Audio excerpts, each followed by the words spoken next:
আমরা এখন জেরুসালেমে আছি। এখন খুব সকাল, ঘণ্টাখানেক আগে সূর্য উঠেছে। আমি এই মুহূর্তে গার্ডেন টুম্বে একটি কবর দেখতে এসেছি। কেউ বলে এটি নাকি বিশেষ কবর। তারা বলে যে ক্রুশে বিদ্ধ হবার পর ঈসা মসীহের দেহকে এখানেই সমাধিস্থ করা হয়েছিল। অনেকেই বলে এটি তার সমাধি হওয়া অসম্ভব। কোনটা সঠিক আর কোনটা সঠিক না কেউই জানে না।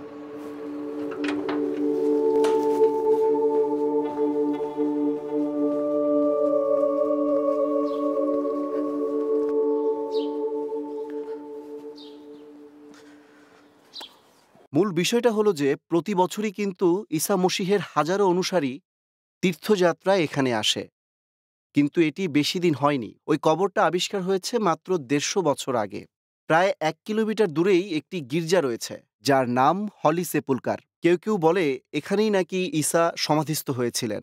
ঈসাইরা সেখানে ১৭০০ বছর ধরে যাওয়া আসা করছে।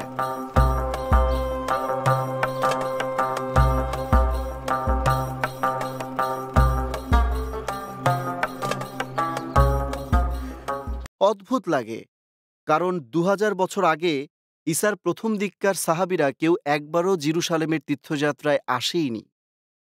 ঈসা মসীহের সমাধি নিয়ে তাদের কোনো আগ্রহই ছিল না।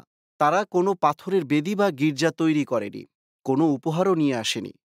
আসলে তাদের সবারই লক্ষ্য ছিল জেরুসালেম থেকে বের হয়ে গিয়ে ঘুরে সমস্ত মধ্যপ্রাচ্য, ইউরোপ, এমনকি সুদূর রোম পর্যন্ত ছড়িয়ে পড়া। ঈসা নাজাতদাতা মসীহ, তিনি কে আর তিনি কি করেছেন সে বিষয়ে প্রচার করা। কেউ বলে অবশ্যই তারা আসেনি। কেনই বা আসবে? জেরুসালেমে তো ঈসা মরেননি, আর যদি তাই হয় তাহলে তিনি এখানে সমাধিস্থ হননি। তবে সেকালের এবং একালের ঈসার অনুসারীরা খুবই স্পষ্টভাবে বলে যে তার মৃত্যু জেরুসালেমই হয়েছিল। তারা বলে, আমি যেখানে দাঁড়িয়ে আছি এখান থেকে অল্প দূরেই তিনি ক্রুশবিদ্ধ হয়েছিলেন। তিনি এখানে বা কাছাকাছি কোথাও সমাধিস্থ হয়েছিলেন। তারা এও বলে এরপর তিনি জীবিত হলেন, মৃত্যু থেকে জেগে উঠলেন, তিনি পুনরুত্থিত হলেন। এই কারণে কি ঈসার সাহাবীরা সে সময় তার কবর দেখতে আসেনি? বিষয়টা আমরা কিভাবে জানব?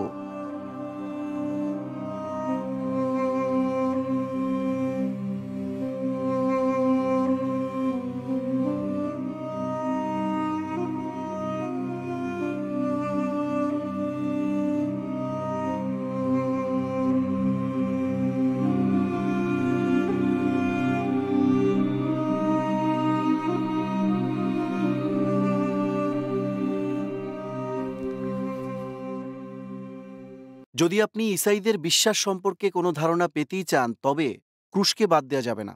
পৃথিবীর যে প্রান্তেই আপনি যাবেন, যেখানে ঈসা মসীহের অনুসারীদের দেখবেন, সেখানেই আপনি ক্রুশ দেখতে পাবেন। এদেশেও আমি মণ্ডলীতে ঘরে ঘরে ক্রুশ দেখি।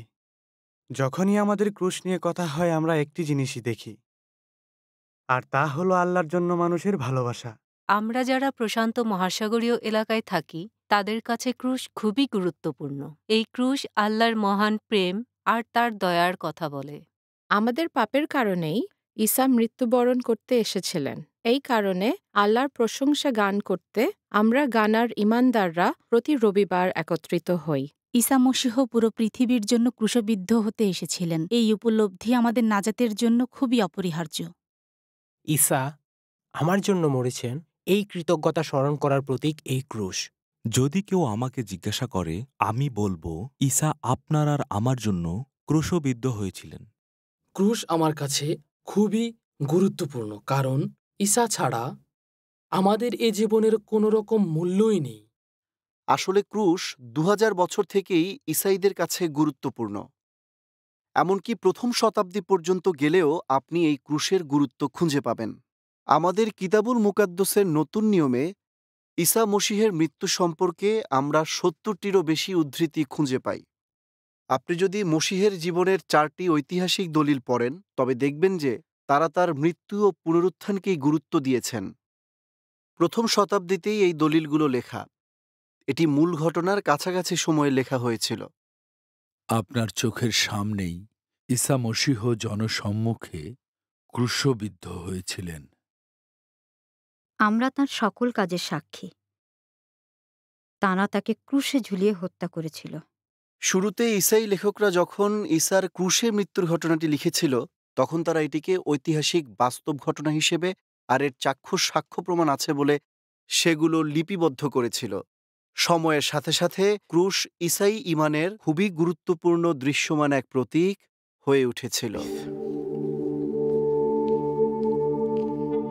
আমরা দেখতে পাই যে প্রথম থেকেই ঈসাইরা ক্রুশকে প্রতীক হিসেবে ব্যবহার করে আসছে। সেই ঐতিহাসিক পম্পে শহরে প্রথম শতাব্দীর বেকারির কথাই ধরা যাক, অথবা বিশ্বাসের কারণে যেসব ঈসাইরা মৃত্যুবরণ করেছিল তাদের কবরে মানে সমাধিতে ও শনাক্তকরণ সিলমোর আংটিতে ক্রুশচিহ্ন ব্যবহার করা হতো। আমরা এটাও জানি যে গোটা দ্বিতীয় শতাব্দীতে লেখা পাণ্ডুলিপিগুলোতে ক্রুশ অথবা ক্রুশবিদ্ধ শব্দকে বোঝাতে বিশেষভাবে ক্রুশচিহ্নকে ব্যবহার করা হয়েছিল। দ্বিতীয় শতাব্দীর পরবর্তী সময়েও এই ক্রুশচিহ্নের ব্যবহার চলমান ছিল। ঈসাই ভক্তরা তাদের দৈনন্দিন জীবনে ক্রুশকে প্রতীক হিসেবে ব্যবহার করত। তারতালিয়ান বলেছেন, কাপড় ও জুতা পরতে, স্নান করতে, টেবিলে বসতে, বাতি জ্বালাতে, ঘুমাতে যেতে, বসতে, এমনকি প্রতিদিনের একেবারেই সাধারণ কাজকর্মে, আবার ভাগ্য নিশ্চিত করতে কপালে আমরা ক্রুশ চিহ্ন ব্যবহার করি।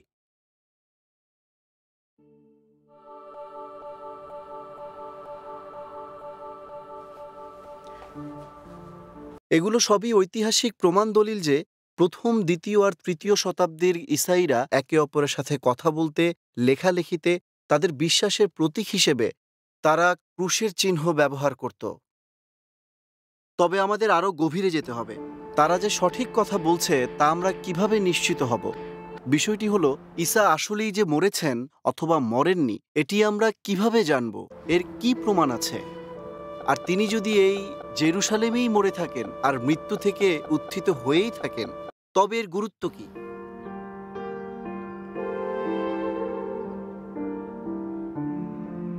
আমরা জানি ঈসা বেশ কয়েকবার বিভিন্ন কারণে জেরুসালেম এসেছিলেন। তিনি বেথেলহেমে জন্মেছিলেন আর শিশু অবস্থায় তার বাবা মা তাকে 10 কিলোমিটার দক্ষিণে জেরুসালেমের বাইতুল মুকাদ্দসে নিয়ে এসেছিলেন। এরপর তার পরিবার উত্তর দিকে নাসরত শহরে বাস করছিলেন আর তিনি 12 বছর বয়সে আবার সেই বাইতুল মুকাদ্দসে এসেছিলেন। সেই বয়সী আল্লাহ সম্পর্কে তার জ্ঞান প্রকাশ করে আলেমদের হতবাক করে দিয়েছিলেন।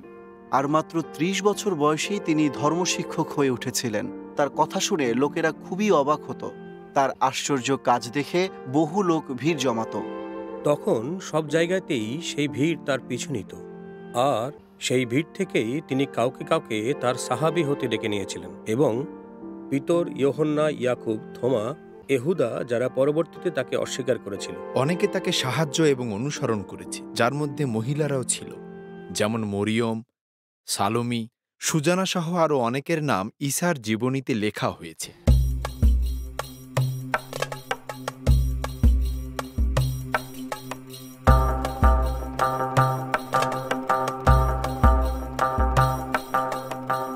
যতদূর সম্ভব ঈসা এবং তার খুব কাছের অনুসারীরা একের অধিকবার জেরুসালেম এসেছিল।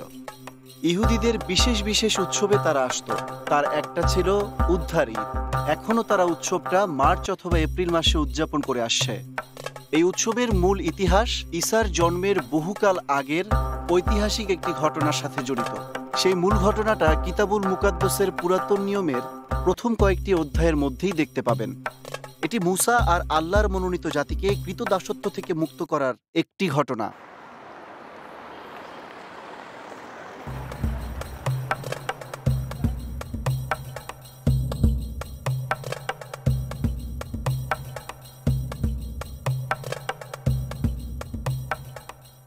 প্রায় 3000 বছর আগে মিশরে একজন খুবই নির্দয় রাজা ছিল। সেই রাজা তার দেশে থেকে যাওয়া ইহুদি উপজাতিকে বিভিন্নভাবে নিপীড়ন করছিল আর কৃতদাস হিসেবে তাদের উপর শোষণ চালাচ্ছিল। মুসা মিশরের রাজাকে আল্লাহর সে মনোনীত জাতিকে মুক্ত করতে অনুরোধ করেছিল। রাজা রাজি হয়নি। এতে আল্লাহ বললেন, যথেষ্ট হয়েছে, এরা বহুদিন যাবত অত্যাচারিত হয়েছে, আমি এদের মুক্ত করে আনব। তিনি মুক্ত করার দিক নির্দেশনা মুসাকে দিলেন। মহান আল্লাহ তোমাদের উদ্ধার করতে যাচ্ছেন। তিনি মিশর দেশের মধ্য দিয়ে গমন করে মিশরীয়দের আঘাত করবেন। এখনই গিয়ে একটা ভেড়ার বাচ্চাকে বধ করো, এরপর সেটার কিছু রক্ত নিয়ে তোমাদের ঘরের চৌকাঠের চারপাশে মাখিয়ে রাখো। কেউ ঘরের বাইরে যাবে না। যখন আল্লাহ আসবেন তিনি সেই রক্ত দেখবেন আর সেই ঘরের পাশ কেটে চলে যাবেন। সেই আঘাতের রাতেই ইসরায়েলীয়রা মিশর থেকে বের হয়ে আসলো, আর এভাবেই আল্লাহ সেই ভেড়ার বাচ্চার রক্তের মধ্য দিয়ে স্বাধীন করলেন। তারা মুক্ত হলো মৃত্যু এবং কৃতদাসত্বের থেকে। শেষবার যখন ঈসা জেরুসালেমে এসেছিলেন তখন ছিল উদ্ধার ঈদের সময়। উৎসব পালন করতে তিনি পিতর, ইউহান্না, ইয়াকুব, থোমা ও এহুদা সহ আরও কয়েকজনকে নিয়ে এসেছিলেন। সেই শহরেরই কোনো একটা ঘরের দোতলায় সবাই সম্মিলিত হলেন। আর এটা এক যুগান্তকারী, নাটকীয় আর অবিস্মরণীয় ঘটনায় পরিণত হলো।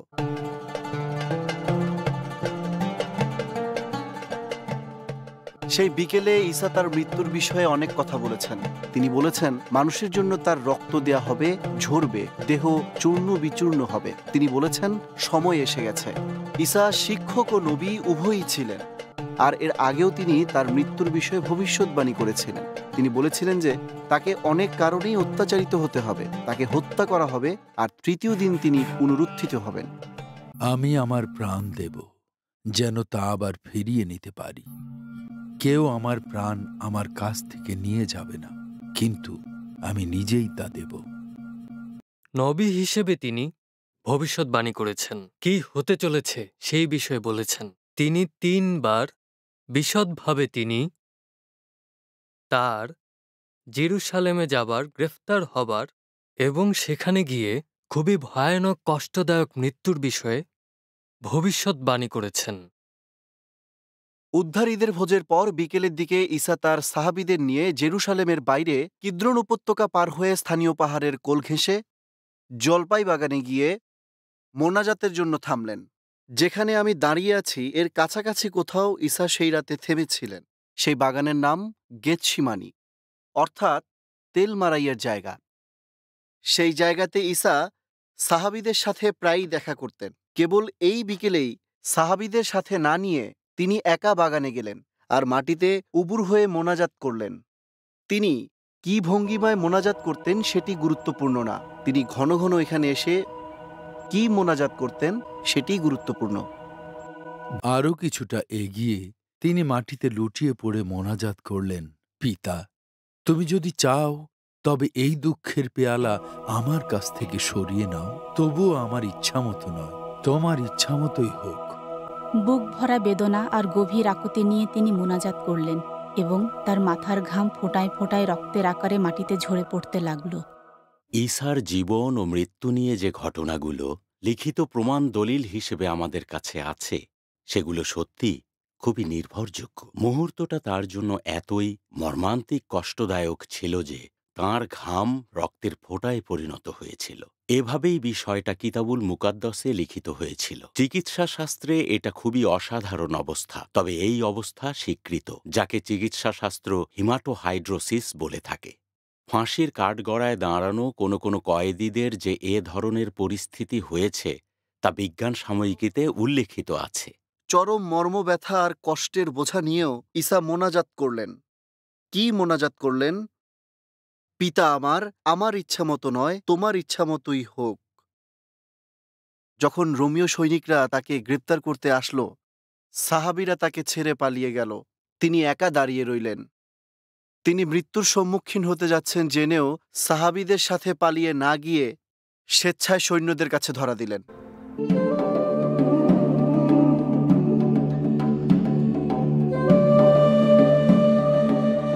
গেতসিমানি থেকে সৈন্যরা ঈসাকে গ্রেপ্তার করে কিদ্রোন উপত্যকার মধ্য দিয়ে আবারও জেরুসালেমে নিয়ে গেল।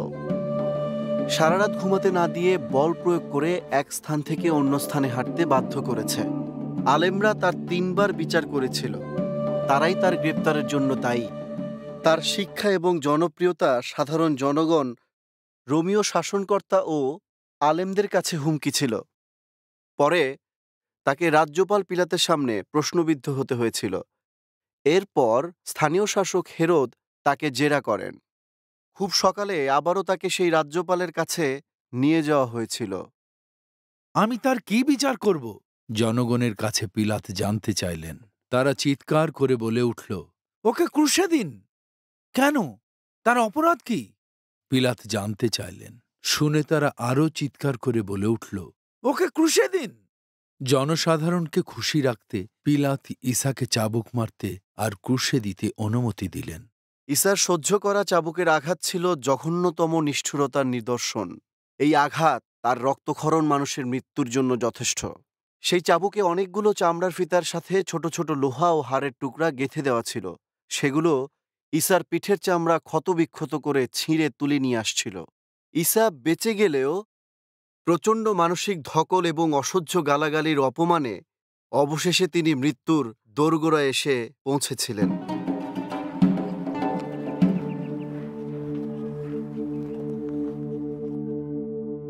কয়েক রাতের মধ্যেই তিনি রোমীয় এবং ইহুদি শাসকদের অধীনে ৬ বার বিচারের সম্মুখীন হয়েছিলেন। তাকে চাবুক এবং থুথু মারা হয়েছিল। চাবুকের আঘাতের কারণে হয়তো গুরুতরভাবে কোমল টিস্যুগুলো ছিঁড়ে ছিন্ন ভিন্ন হয়ে গিয়েছিল। হয়তো সব দিক থেকে প্রচণ্ড অত্যাচারের কারণে তার শারীরিক অবস্থা ভেঙে পড়তে শুরু করেছিল। রোমীয়রা শহর প্রাচীরের বাইরে ক্রুশে দেবার স্থান পর্যন্ত ভারী ক্রুশ বহন করার জন্য আসামিদের বাধ্য করত। ঈসার অবস্থান অনুসারে দূরত্বটা সম্ভবত ৬০০ গজের মধ্যে ছিল। তবে ৩০ বছরের কোনো সুস্থ যুবকের জন্য দূরত্বটা সহনীয়। কিন্তু ঈসা ওই অবস্থায় ছিলেন না। প্রচণ্ড মানসিক যন্ত্রণা আর অতিরিক্ত রক্তক্ষরণে তিনি এত ভেঙে পড়েছিলেন যে ক্রুশ বহনের সময় বারবার পড়ে যাচ্ছিলেন, কারণ ক্রুশ বহন করার শক্তি তার ছিলই না। অবশেষে রোমীয়রাই তাকে ক্রুশে দেবার স্থানে নিয়ে গেল। সেই স্থানকে বলা হতো গলগথা, অথবা যাকে মাথার খুলি হিসেবে জানি। মাথার খুলি গেতসিমানি বাগান থেকে প্রায় ১ কিলোমিটার দূরে শহর প্রাচীরের বাইরেই সেই নামে একটা জায়গা রয়েছে। মুখমণ্ডলের মতো দেখতে ছোট একটা পাথরের ঢিবি আছে, যা দেখতে প্রায় মানুষের মাথার খুলির চোখ এবং নাকের গর্তের মতো। ঈসাইরা বিশ্বাস করে এখানেই ঈসাকে ক্রুশে দেয়া হয়েছিল। এই গলগথাতেই ঈসাকে ক্রুশে ঝুলিয়ে রাখা হয়েছিল। ক্রুশ কাষ্ঠে তাকে শক্তভাবে ঝুলিয়ে রাখতে তার দুহাতের কবজিতে লোহার পেরেক মারা হয়। এরপর পেরেকবিদ্ধ ঈসাকে সেই ক্রুশ উঠিয়ে সোজাভাবে শক্ত করে মাটিতে পুঁতে দেয়া হয়। যে পিঠে চাবুকের আঘাতে তখনও রক্ত ঝরছে, সেই পিঠ রুক্ষ ক্রুশ কাঠের সঙ্গে লেগে আরও দ্বিগুণ যন্ত্রণা তৈরি করছিল। শেষে তার পা দুখানাকে একদিকে বাঁকা করে শক্ত করে ধরে বেঁধে রাখা হলো। প্রতিটা নিঃশ্বাস ছিল ঈসার জন্য অকল্পনীয় যন্ত্রণার। নিঃশ্বাস প্রশ্বাসে তার পিঠের ক্ষতস্থানগুলো আরও রক্তাক্ত হয়ে উঠছিল। সেই নড়াচড়ার কারণে তার দুহাতের কবজির পেরেকের ক্ষতস্থানগুলো আরও ক্ষত হচ্ছিল। এতে সমস্ত হাত জুড়ে অসহ্য ব্যথা ছড়িয়ে পড়ছিল। তার সমস্ত মাংসপেশিগুলো অবশ হয়ে আসছিল, আর তার শরীরের শক্তিগুলো ধীরে ধীরে নিঃশেষ হয়ে আসছিল। আমরা জানি তখন ক্রুশতলে তার মা, সাহাবীদের মধ্যে কেউ কেউ এবং রোমীয় প্রহরীরা আর ঘটনার বেশ কিছু সাক্ষীরাও দাঁড়িয়ে দাঁড়িয়ে তার মৃত্যু দেখছিল। এরপর ঈসা বললেন, আমার পিপাসা পেয়েছে। ওখানে একটা পাত্রে সিরকা রাখা ছিল। ঈসার মুখে সেখান থেকে কিছু সিরকা দিলে তিনি বলে উঠলেন, সমাপ্ত হল। এরপর তিনি মাথা নিচু করলেন আর তাঁর প্রাণ সমর্পণ করলেন। সমাপ্ত হল, সমাপ্ত হল, সমাপ্ত হল।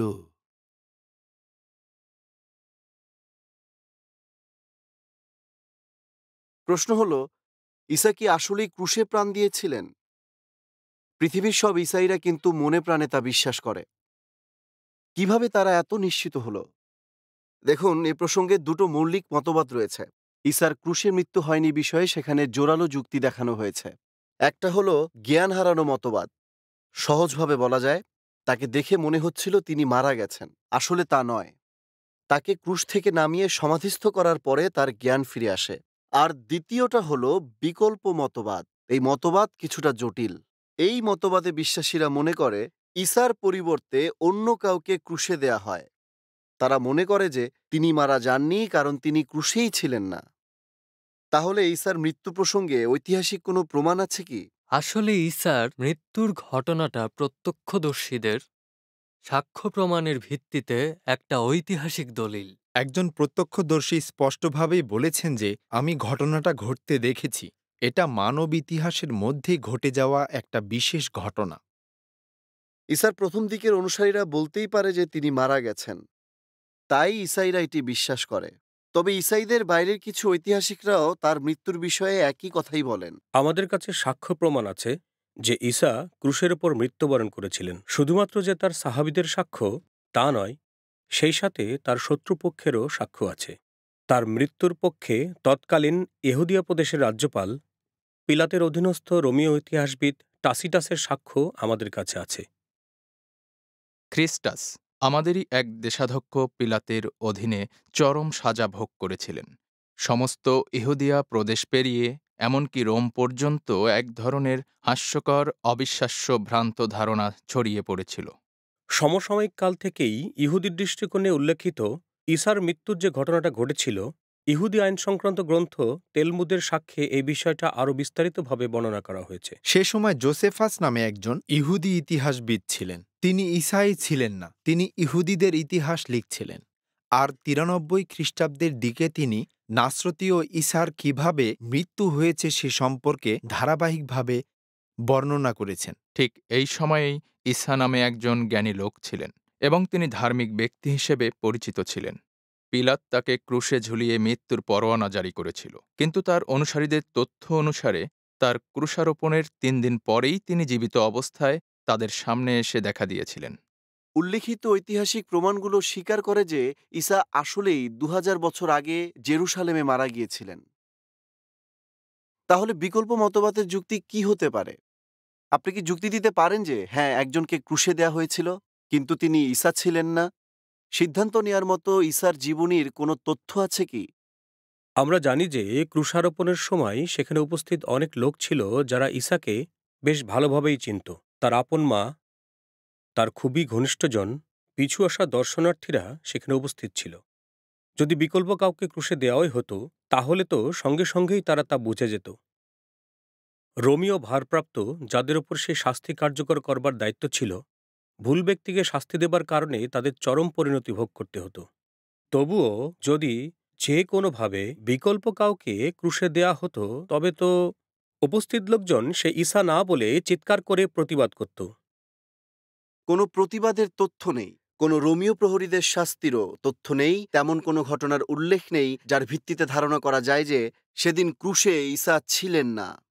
ঈসা নিজে কি ভাবতেন? তিনি একজন নবী ছিলেন, যিনি আল্লাহর ন্যায় বিচার এবং তার ভালোবাসা নিয়ে কথা বলতেন। তার বদলে অন্য কেউ জঘন্যতম ক্রুশ নির্যাতন ভোগ করছে, তা কিভাবে তিনি মেনে নিতেন? ওদিকে জ্ঞান হারানো মতবাদ কি বলছে? ঈসা ক্রুশে ছিলেন কিন্তু মারা যাননি। এটি কি বিশ্বাসযোগ্য? যেখানে আমাদের সংগ্রহে ঈসার মৃত্যুকে কেন্দ্র করে প্রত্যক্ষ সাক্ষীদের লিখিত প্রমাণ আছে, যা আসলেই তাঁর মৃত্যুর সপক্ষে শক্তিশালী তথ্য, কারণ সেগুলো রোমীয় সেনাদের কাছ থেকেই পাওয়া সাক্ষ্য। ইহুদি সভাসদের সম্মানিত সদস্য অরিমাথিয়ার ইউসুফ শাসনকর্তা পিলাতের কাছে ঈসার মৃতদেহ সমাধিস্থ করবার অনুমতি চেয়েছিলেন। পিলাত একজন সৈনিকের কাছে ঈসার মারা যাওয়ার কথা শুনে ইউসুফকে তার মৃতদেহ নেওয়ার অনুমতি দিলেন। তারা ঈসার অনুসারী ছিল না, তাই তাদের মিথ্যা বলার কারণ নেই। তারা শুধু তাদের দায়িত্ব পালন করছিল। আর রোমীয় দেশাধ্যক্ষ পিলাত ঈসার মৃত্যু রীতি অনুসারে নিশ্চিত করেছিলেন। আরও একটা সাধারণ দাবি হল যে ঈসা ক্রুশে এত লম্বা সময় ছিলেন না যে সে সময়ের মধ্যে মৃত্যু হতে পারে। ক্রুশ ছিল নিষ্ঠুরতম মৃত্যু। কেউ মারা যেতে 4 দিন লেগে যেত। আমরা জানি সকাল 9টা থেকে দুপুর 3টা পর্যন্ত ঈসা মাত্র একদিন প্রায় 6 ঘন্টা ক্রুশে ছিলেন। এত দ্রুত মারা যাওয়া সম্ভব কিনা চিকিৎসাশাস্ত্র কি বলে? যখন ঈসার জীবনী এবং মৃত্যুর ঘটনা পড়ি, ডাক্তার হিসেবে আমাকে অবাক করছে তেমন কোনো কিছুই আমি দেখি না। তাঁর মৃত্যুর কারণ ছিল চরম দুর্ব্যবহার, অল্প সময়েই প্রচণ্ড নির্যাতন, সীমাহীন হিংস্রতা আর শেষে ক্রুশারোপণ। চিকিৎসা শাস্ত্রানুসারে হয়তো ক্রুশে থাকাকালীন তাঁর রক্তে অস্বাভাবিক বাতাস ছিল, যে কারণে অক্সিজেন কমে যায় আর এতে কার্বন ডাই অক্সাইডের মাত্রা বৃদ্ধি পায়। এতে রক্তে লবণের মাত্রার পরিবর্তন হয়ে সম্ভবত হার্টবিট অস্বাভাবিক হয়ে পড়ে, যার পরিণতিতে হয়তো ঈসার আকস্মিক মৃত্যু ঘটে। যেটাই হোক, ঘটনাটা এখানেই শেষ হয়নি। রোমিওরা ক্রুশারোপণের ব্যাপারে খুবই দক্ষ ছিল। যদি তারা অপরাধীর দ্রুত মৃত্যু চাইতো, তাহলে কেবল পা দুখানি ভেঙে দিলেই মাত্র ৩-৪ মিনিটের মধ্যেই মৃত্যু হয়ে যেত। যাই হোক, সৈনিকেরা ঈসার পা ভাঙার জন্য কাছে এসে দেখল আগেই তার মৃত্যু হয়েছে। তার মৃত্যু নিশ্চিত হতে আপনি যা করতেন তারা ঠিক তাই করেছিল। ইহুদিরা তাদের পবিত্র বিশ্রামবারে কোনো দেহ ক্রুশে ঝুলিয়ে রাখতে চাইত না। তাই তারা ক্রুশারোপিতদের পা ভেঙে তাদের মৃতদেহগুলো ক্রুশ থেকে সরিয়ে ফেলতে পিলাতকে বলেছিল। কিন্তু সেনারা ঈসার কাছে এসে দেখল তিনি আগেই মারা গেছেন। তা দেখে তারা তার পা আর ভাঙল না, বরং একজন সেনা তার পাঁজরের একপাশে বর্শা গেঁথে দিলে তার দেহ থেকে তৎক্ষণাৎ রক্ত এবং পানি বের হয়ে আসলো। যখনই তারা সেই বর্শা দিয়ে ঈসার দেহের একপাশে আঘাত করল, সেখান থেকে রক্ত আর পানি গড়িয়ে পড়ল। বিষয়টা বেশ অর্থপূর্ণ, কারণ সেই আঘাতটা ঈসা মসীহের হৃৎপিণ্ডের কোনো এক নালী অথবা হৃৎপিণ্ডকেই ছিদ্র করেছিল। চিকিৎসাশাস্ত্র তাই বলে। তিনি মারা গিয়েছিলেন ঠিকই, এবং ক্রুশারোপণের কারণেই তার মৃত্যু হয়েছিল। এই ধারণা ছাড়া ঈসা মসীহের মৃত্যুকে নিয়ে চিকিৎসাশাস্ত্রীয় আর কোনো কিছুই পড়িনি।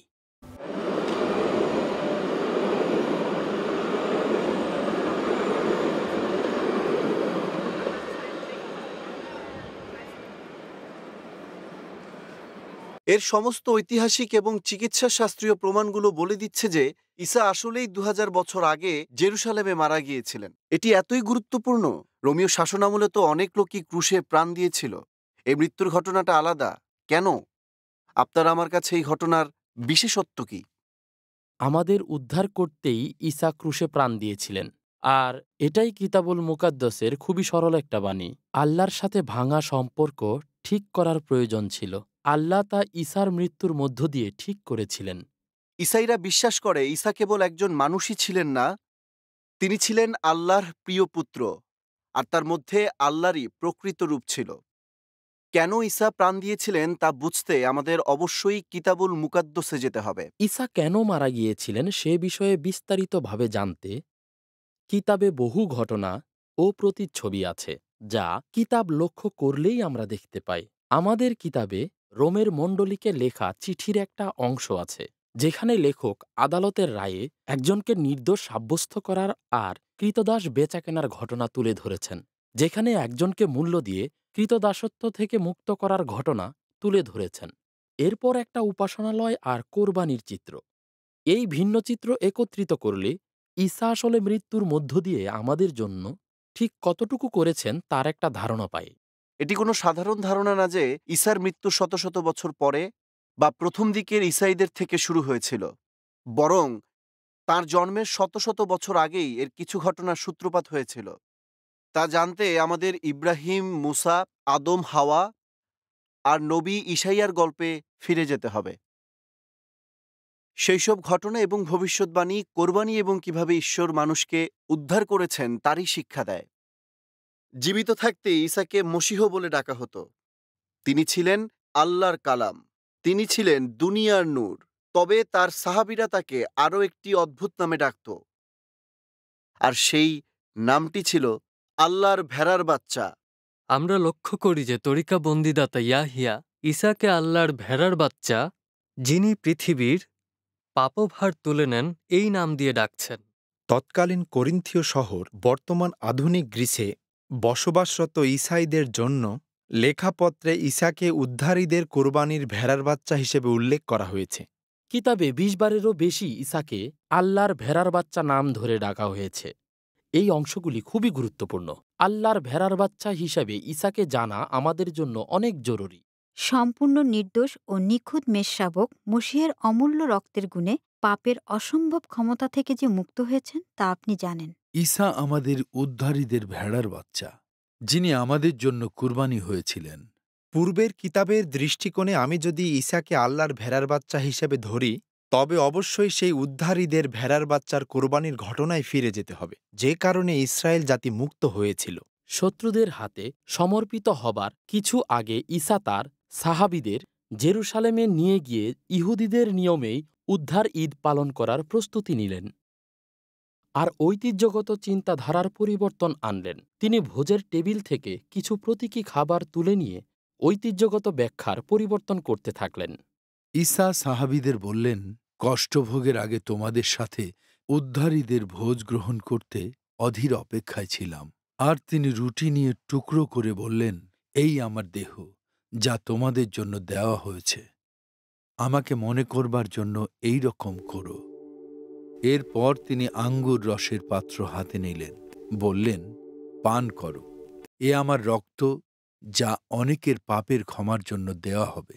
ঈসা তার মৃত্যুকে যেভাবেই হোক সেই ঐতিহাসিক উদ্ধারীদের কোরবানি হিসাবে ব্যাখ্যা করেছেন।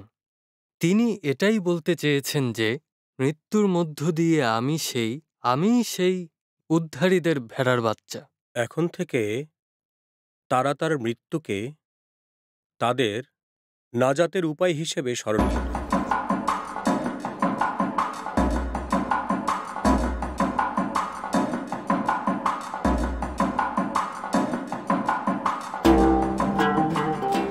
পূর্বের কিতাবের আরও একটি গল্প যেটি ঈসা কেন আল্লাহর ভেড়ার বাচ্চা তা বুঝতে সাহায্য করে, আর তা হলো ইব্রাহিমের গল্প। অনেক ঈসাইরা বিশ্বাস করে জেরুসালেমের এই কেন্দ্রস্থলেই এই গল্পের সূত্রপাত। পূর্বের কিতাবে সেই গল্পে আল্লাহ ইব্রাহিমকে পরীক্ষা করার জন্য তার নিজ পুত্রকে কোরবানি রূপে উৎসর্গ করতে বললেন। নাটকীয়ভাবেই একেবারে শেষ মুহূর্তে এসে আল্লাহ বাধা দিলেন আর ছেলের পরিবর্তে তিনি একটি পশু জুগিয়ে দিলেন। এতে ইব্রাহিমের ছেলে কোরবানি হওয়া থেকে মুক্ত হলো। বেহেশ থেকে আল্লাহর এক ফেরেশতার রব শোনা গেল, ইব্রাহিম, ইব্রাহিম, ছেলেটাকে আঘাত করো না। এখন আমি বুঝলাম যে তুমি আল্লাহকে ভয় করো। ইব্রাহিম শুনে তাকালেন এবং কাঁটা বনের মধ্যে আটকে পড়া একটা পুরুষ ভেড়া দেখতে পেলেন। তিনি ভেড়াটাকে ছাড়িয়ে নিয়ে তার ছেলের পরিবর্তে কোরবানি দিলেন। আল্লাহ পরীক্ষা করে দেখলেন ইব্রাহিম কতটুকু তার প্রতি বাধ্য। যখন তা করলেন, আল্লাহ তার ছেলেকে মুক্ত করতে বললেন, আর তাতেই সবকিছু ঠিক হলো না। শুধু আল্লাহর ইচ্ছার প্রতি বাধ্য থাকাই যথেষ্ট নয়, কোরবানি একটি লাগবেই। এই কারণে আল্লাহ একটি ভেড়া জুগিয়ে দিলেন।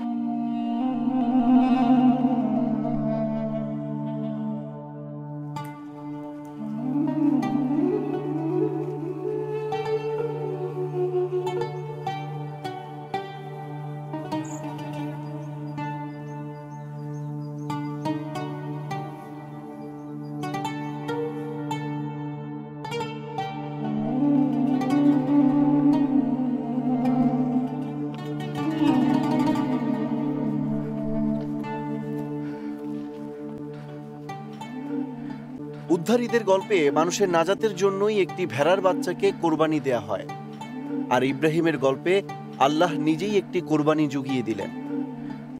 ঈসার জন্মেরও প্রায় 6 থেকে 700 বছর আগে ঈশাইয়া নবী ভেড়ার বাচ্চা কোরবানির তৃতীয় ঘটনাটি লিখেছিলেন। এখানে ভেড়ার বাচ্চা হিসেবে আছেন একজন অজ্ঞাত ব্যক্তি, যিনি অন্যের মুক্তির জন্য প্রাণ দেবেন। হত্যা করতে নিয়ে যাওয়া একটা ভেড়ার বাচ্চার মতো আর পশম ছাটার জন্য অপেক্ষমান নীরব ভেড়ার মতো তিনি মুখ খুলে কোনোই প্রতিবাদ করেননি। কিন্তু আমাদের পাপের কারণে বর্ষার আঘাত সহ্য করলেন, আর আল্লাহ আমাদের সমস্ত পাপ অপরাধের দোষ তাঁর উপরে বর্তালেন। নবীদের কিতাবেও তরিকাবন্দী দাতা ইয়াহিয়া এমনই আরেকটি ভবিষ্যৎবাণী করেছিলেন। নবী ঈশাইয়া এবং ইয়াহিয়ার ভবিষ্যৎবাণী অনুসারে আল্লাহর ভেড়ার বাচ্চার মৃত্যু আর আমাদের সমস্ত পাপ ও অপরাধের মধ্যে একটি সংযোগ রয়েছে।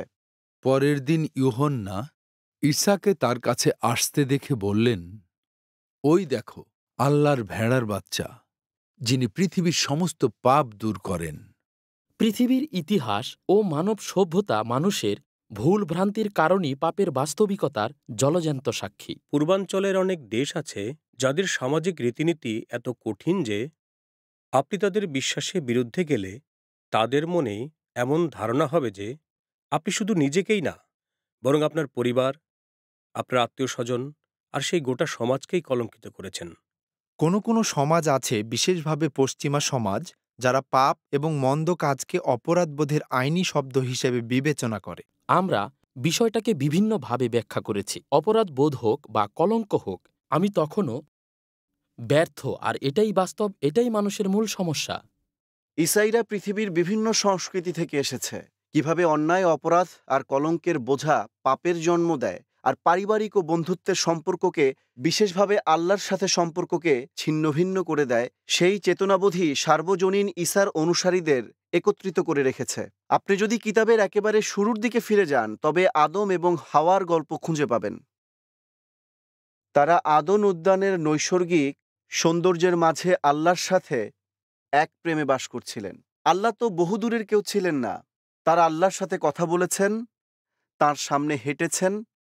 এরপরই কিছু একটা সাংঘাতিক ভুল হয়ে গেল। আল্লাহ তাদের নির্দেশ করে বললেন, তোমরা এই উদ্যানের যে কোনো ফল খেতে পারো, কিন্তু তোমরা অবশ্যই ভালোমন্দ জ্ঞান বৃক্ষের ফল কখনোই খাবে না। কিন্তু হাওয়া দেখল যে সেই জ্ঞান বৃক্ষের ফল অতি লোভনীয়, তাই সে কিছু পারল, দুজনে খেল। এরপর তারা উদ্যানের গাছপালার আড়ালে আল্লাহর কাছ থেকে লুকালো।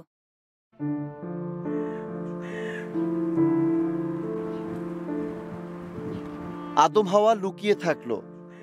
তাদের কৃতকর্মের জন্য আল্লাহর সামনে আসতে লজ্জা পাচ্ছিল।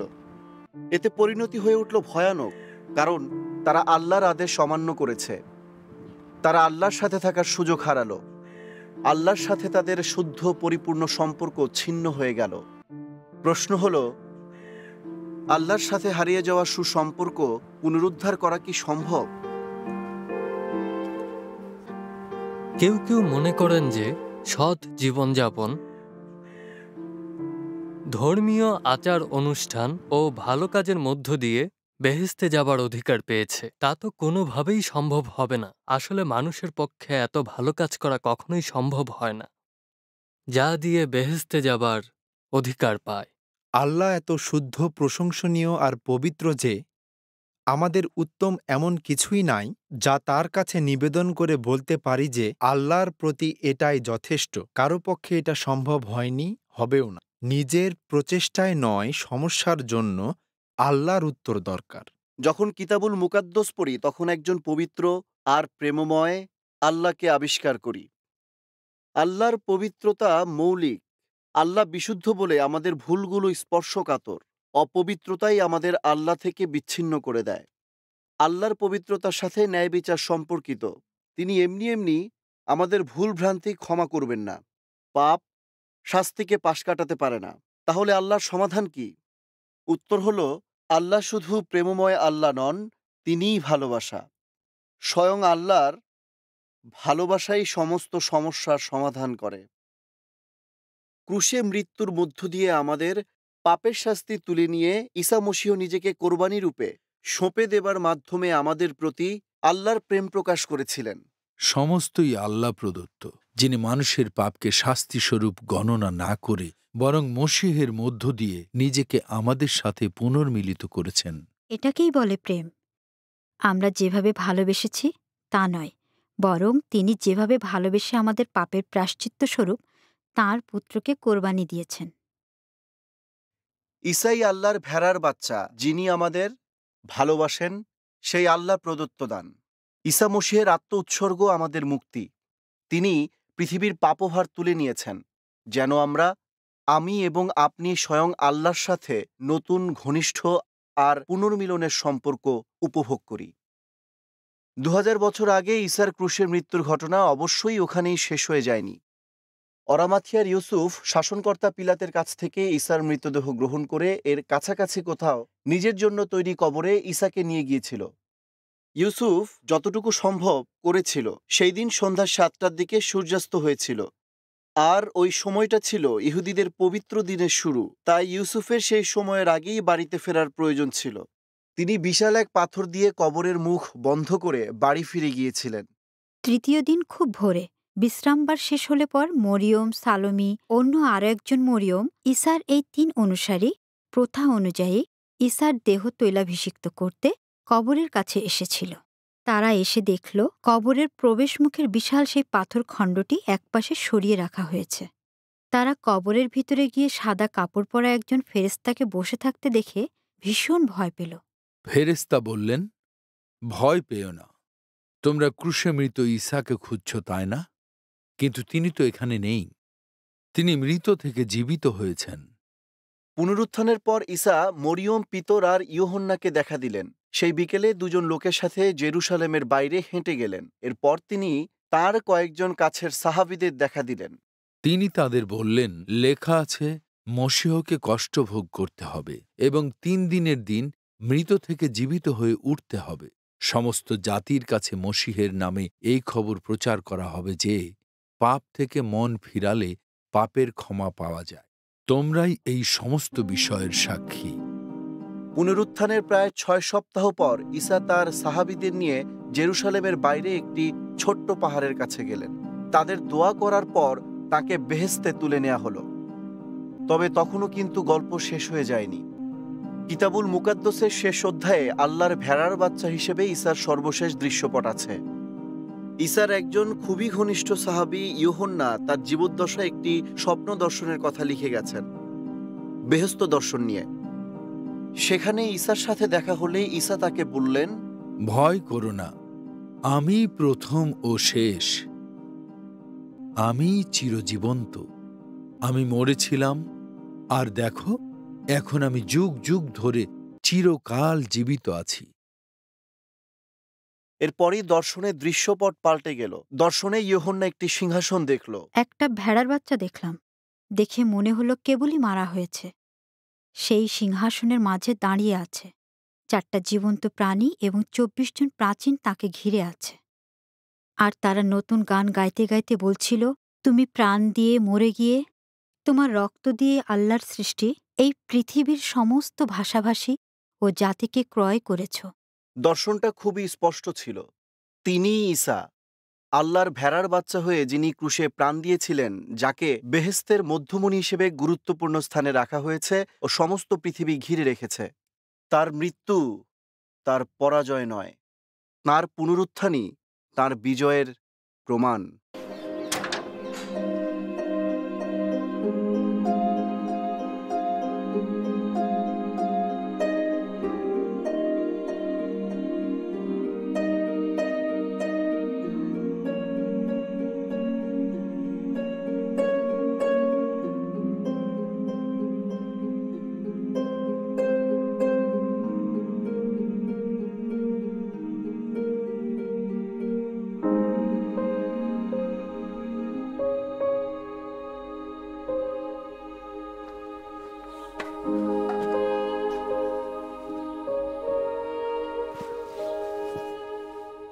দু হাজার বছর আগে কয়েকজন দুঃখ ভারাক্রান্ত হৃদয়ে দাঁড়িয়ে দাঁড়িয়ে ক্রুশে ঈসার মৃত্যু দেখছিল।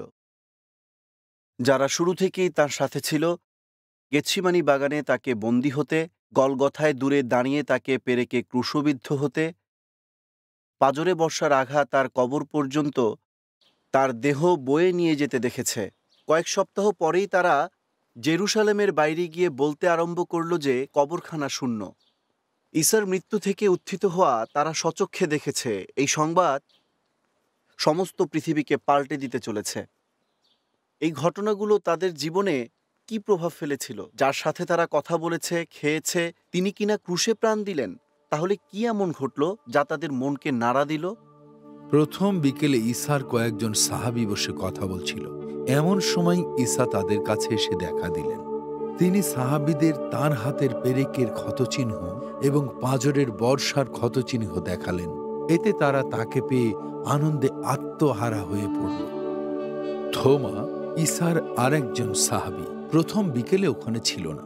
ঈসা যে মৃত থেকে জীবিত হয়েছেন সে কথা বিশ্বাস করতে চায়নি। 1 সপ্তাহ পর ঈসা আবার দেখা দিলেন, আর থোমাকে ঈসা বললেন, তোমার আঙ্গুল এখানে দিয়ে আমার হাত দুখানা দেখো, এবং তোমার হাত বাড়িয়ে আমার পাঁজরে রাখো। অবিশ্বাস করো না, বরং বিশ্বাস করো। থোমা বলে উঠল, প্রভু আমার, আল্লাহ আমার। ঈসা তাকে জিজ্ঞাসা করলেন, তুমি কি আমাকে দেখেছ বলে বিশ্বাস করেছ? যারা না দেখে বিশ্বাস করে তারা ধন্য।